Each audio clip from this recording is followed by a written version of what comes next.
That's right, we are case-swapping my Civic again. I was up here last February, I think, at Andy's shop here in Wisconsin, where we case-swapped the Civic for the first time, and now we're gonna do it again because of a change in class regulations, because I'm changing climate tech classes that allows aero now. I have to run a different engine setup. So we're gonna put this car in the dyno first, see how much I currently make, and then with the fully stock K24 that we're gonna put into it, we're gonna see how much that engine makes and compare the difference. It should be a little bit less power with a fully stock engine, but we're gonna get as close as we can, and we don't know how close that's gonna be until we dyno the car. So first things first, let's get this car in the dyno.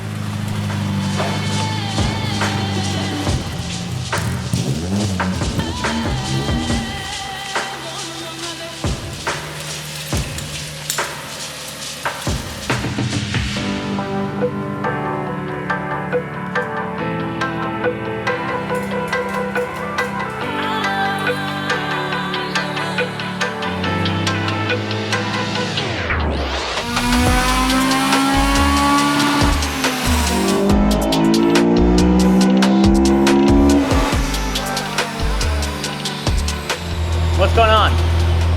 Makes less power now than it did when, was that a year ago? A little over a year ago, right? This is what happens. Andy leaves the car with me for a year and it loses 28 horsepower.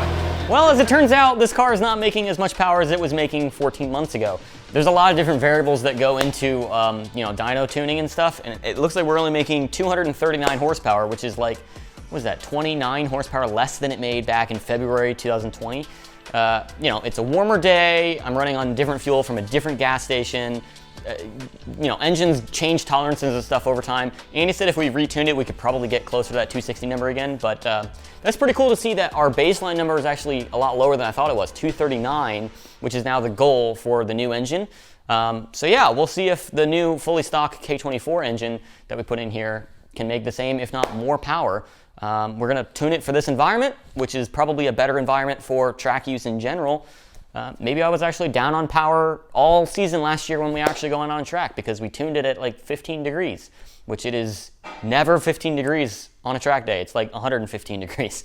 So yeah, all in all, good things. We're gonna make more power, and we have aero. This car's coming together. What you can't explain,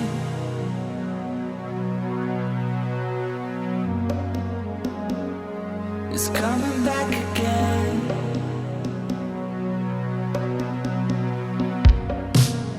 I can see it now, I can see it now.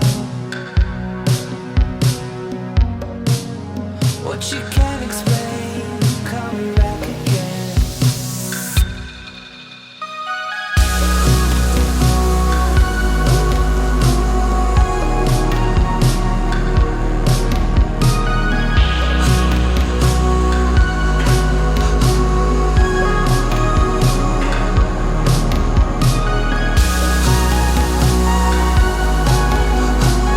Out with the old non-class legal Frankenstein engine and in with the purebred fully stock K24. There are a few mods that we can do to this engine internally within the class rules, so we'll tear the engine down and go through everything first. We are not allowed to do head swaps, porting, shaving the head, or cam swaps, but I am allowed to do any bolt-on modifications that I want. So Ben's picky and wants more power, so we have to get rid of all this slow stuff for faster stuff. Need to convert a lot of stuff over to the USDM stuff. We're using an RBC intake manifold, which is the 8th Gen Civic Si. A little better flowing intake manifold. Different oil pan, different oil pump, so you can rev it a little higher. In addition to the bolt-ons, all of my accessories on the engine have to be converted over to USDM spec. Thankfully, Advanced Auto Parts carries everything I need, and we can have them deliver right to Andy's shop. Maybe like 2 of them. 2 of them? Maybe 3, depending on the price. Okay.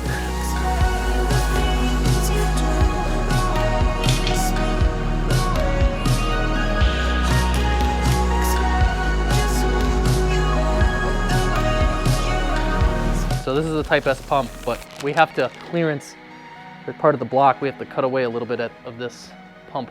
So these were made for a K20.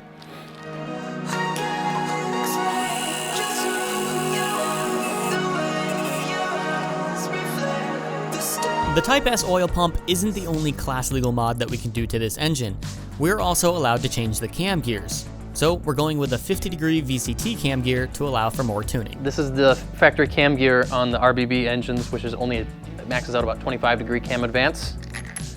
We're gonna swap in this guy, which allows for 50-degree cam advance. Give a little bit more torque, really. It doesn't actually make a lot more peak power.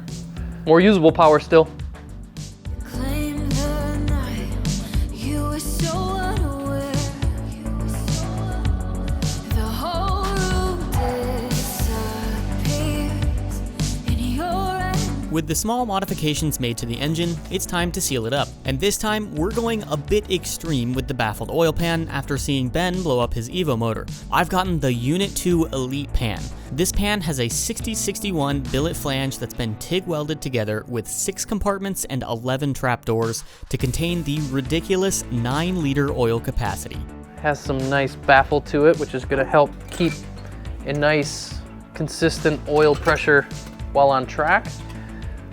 When Ben is going through the corners, it's got all these little trap doors for left turns, right turns, acceleration braking, keeping oil right near the pickup. This oil pan is so huge, it looks like half the size of the engine. 9.5 quart capacity. Andy is bolting on the remaining accessories that need to go onto the engine, some parts new, and some parts were reused from my old motor. Meanwhile, I'm going to clean up the engine bay so I can spot any future potential leaks, and so my engine bay stays looking fresh.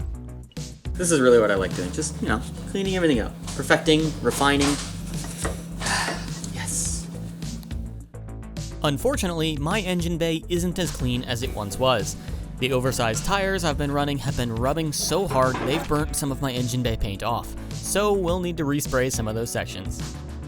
But before we do that, I'm going to hammer out the wheel wells to make sure I don't rub through the engine bay paint again.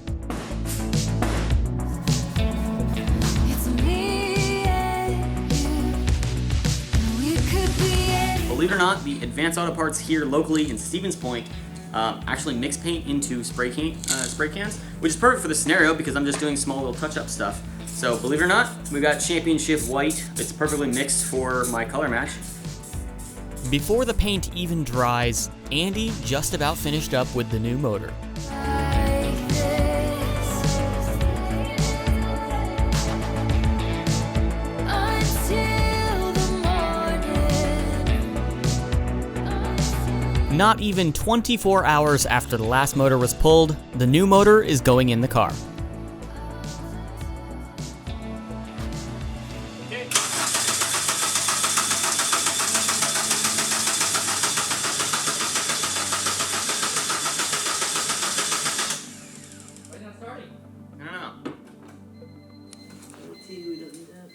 This is the right map sensor, this one? Or is it this one? Oh, it's this one. Oh. Oh, yay! Wow, that's the most anticlimactic start. Yay! It gets like really quiet. Like a 500 RPM idle.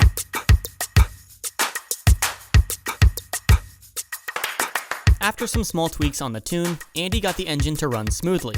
But there's still a few more things that need to be done before we can get this thing on the dyno and see how much power it makes. All right, radiator's in.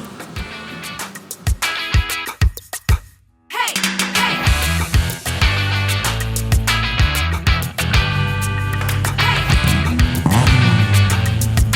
Another 5 minutes and then change oil. I'm adding a better radiator overflow tank and a radium catch can to help keep my intake air clean. With this engine, I'm doing a ton of small little mods that will hopefully all add up to netting slightly more horsepower over my competition.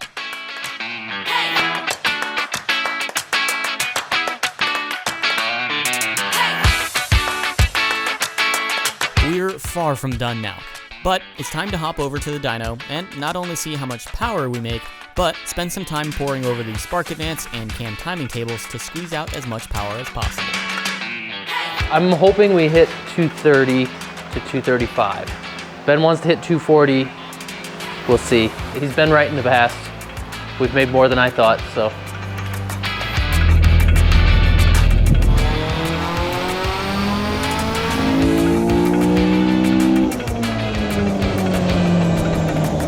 $228.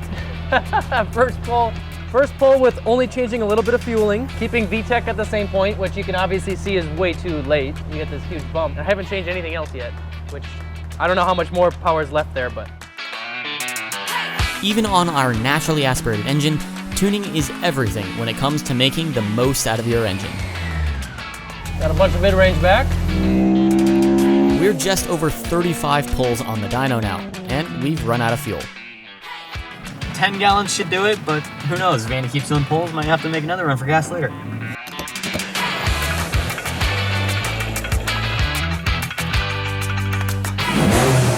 About 71% ethanol.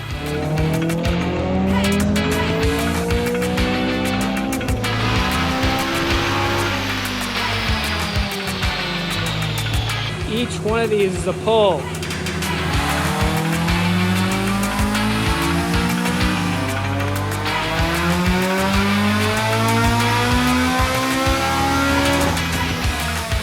Now that we've got the tune as dialed in as humanly possible, it's time to start messing around with some things mechanically and see if we can make more power. Make peak power at 6,900 RPM.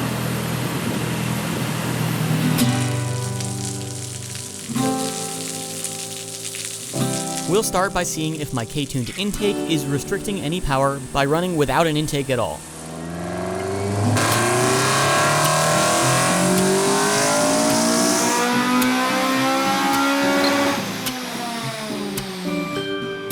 Everyone seems to think no air filter, no intake pipe or whatever might be better because there's less restrictions, but it's actually false. K-tuned intake is better than no intake. Who knew? The working theory is that the air needs to be directed and smoothed out going into the intake manifold to maximize velocity. So we're going to try a short intake pipe with a velocity stack on the end.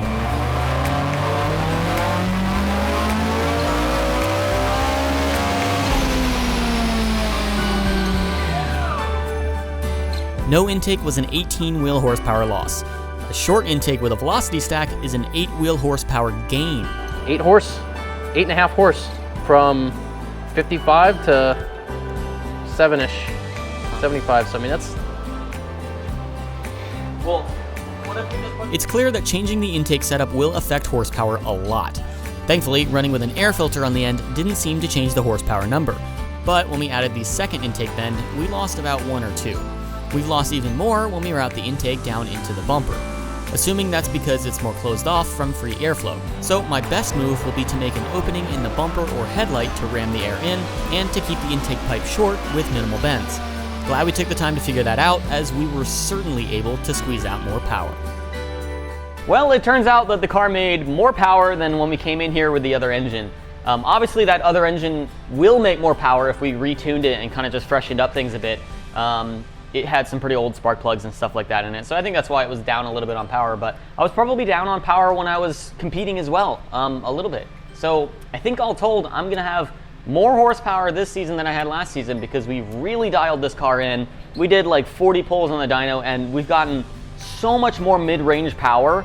I mean, the peak power is about the same, which is great, but I mean, mid-range, we're looking at 20 horsepower, 30 horsepower gains under the curve. So we're gonna have higher speeds on the straights, and we're definitely gonna have higher speeds around the corners with all that aero. So all told, we're gonna go pretty fast this year. I'm really excited. But yeah, we're not done yet. We got more to do.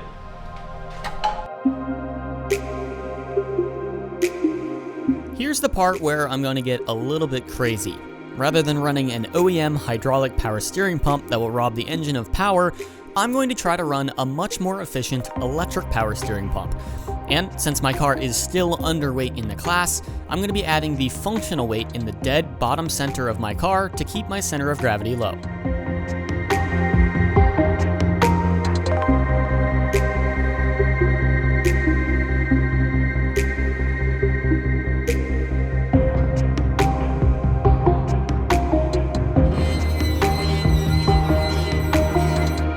Custom stuff takes a lot longer to make work. We're running the lines down underneath the car and up into the rear back seat where Andy will fabricate a mounting bracket. But unfortunately, we can't film Andy's fabulous fabrication skills because we have to take a quick 6-hour round trip up to Minnesota to buy another Go Fast part. All right, so we're driving 3 hours north west of here to Minnesota to pick up a cut open imported intake manifold. Should get us like 5 more wheel horsepower, maybe. That's what the internet says.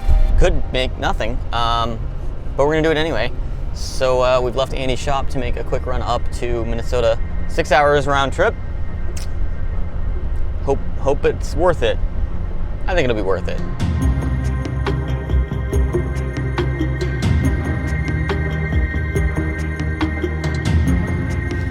My man just hooked me up. Literally a parking lot deal. Basically the same manifold that's on my car currently. He cuts it open and then ports out all of the runners in the intake manifold. I don't think you can really see it. We'll show you when we get back to the shop, but basically this intake manifold should flow more and make more power. Huge shout out to Revline for getting me this SBS ported intake manifold on such short notice. The internet says that this is the hot setup, so I'm excited to get it on the car and see if it makes any more power over my non-ported manifold.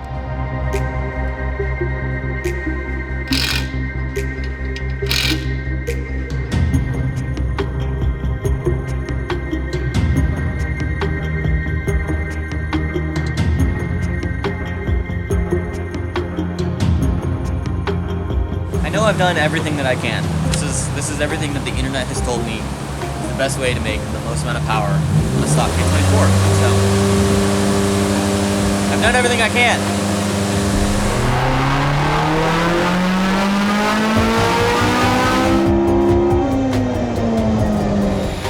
We're matching our straight intake power with intake bends. Let's put a straight pipe intake on with a velocity stack and see if we can make more.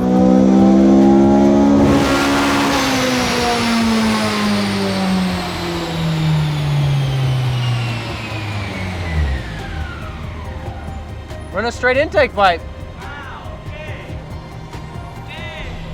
Over 250 wheel horsepower. I can't believe it. We did more pulls just to make sure it wasn't a fluke, and every time, 250. All right, so 250-ish is kind of like the real conclusion here. Yeah, high 240s, low 250s. That's phenomenal. Yeah, I'm kind of impressed we got that much power out of this. Yeah, I mean, that's only 10, realistically probably only 10 horsepower less than I had last season. And that's also 10 more than I came here with. Yeah. When you came here, the engine, I don't know if it was, the tune probably was off by a little bit. Maybe some other changes from when you were here last that affected that stuff. As far as the engine's concerned, there's no other way to make more power on a stock block. I don't have any other ideas.